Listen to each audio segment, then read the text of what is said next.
il n'y a plus rien à manger, les enfants commencent à se dévorer entre eux, cette terre ne peut plus fournir la nourriture nécessaire aux citoyens de ce royaume, nous ne pouvons pas continuer comme ça, déclare la reine, les citoyens de ce royaume ont besoin du meilleur soldat pour les diriger, pour le royaume, fais trembler tous tes ennemis de peur, et c'est donc comme ça qu'il est né pour détruire, toutes les créatures le regardaient avec effroi, Beru face à Jin sur l'île de Jeju, c'était la première fois qu'il rencontrait quelqu'un qui n'avait pas peur de lui, Beru dit que cela fait longtemps depuis ce moment et il pense qu'il est rare qu'un humain n'ait pas peur de lui, Suo admire Beru et l'appelle fourmi alors qu'il décolle, Beru trouve cela étrange et se demande pourquoi le jeune maître est toujours en train de le suivre, mais Ygritte intervient en disant qu'il n'aurait aucune raison de le détester, une fourmi plus grande qu'un humain, capable de marcher, de voler et de parler, quel enfant pourrait détester cela? Beru comprend peu à peu, un nain accueille le commandant qui lui explique qu'ils doivent modifier leur plan, cela mène le nain à contester car la statue du seigneur a été prévue depuis plusieurs mois pour fêter son 32e anniversaire, mais Beru précise qu'il ne veut changer qu'une partie,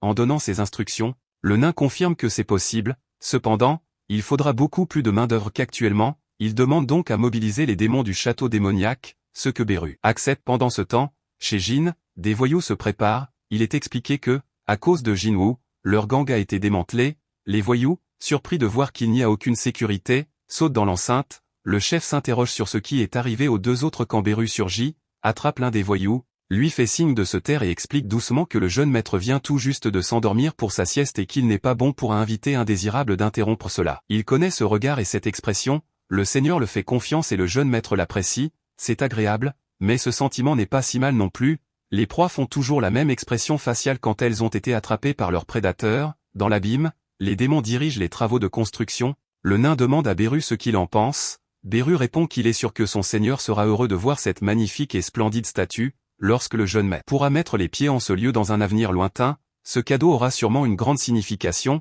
mais en réalisant que le jeune maître est déjà là, tout le monde se tourne vers lui alors qu'il commence à voler.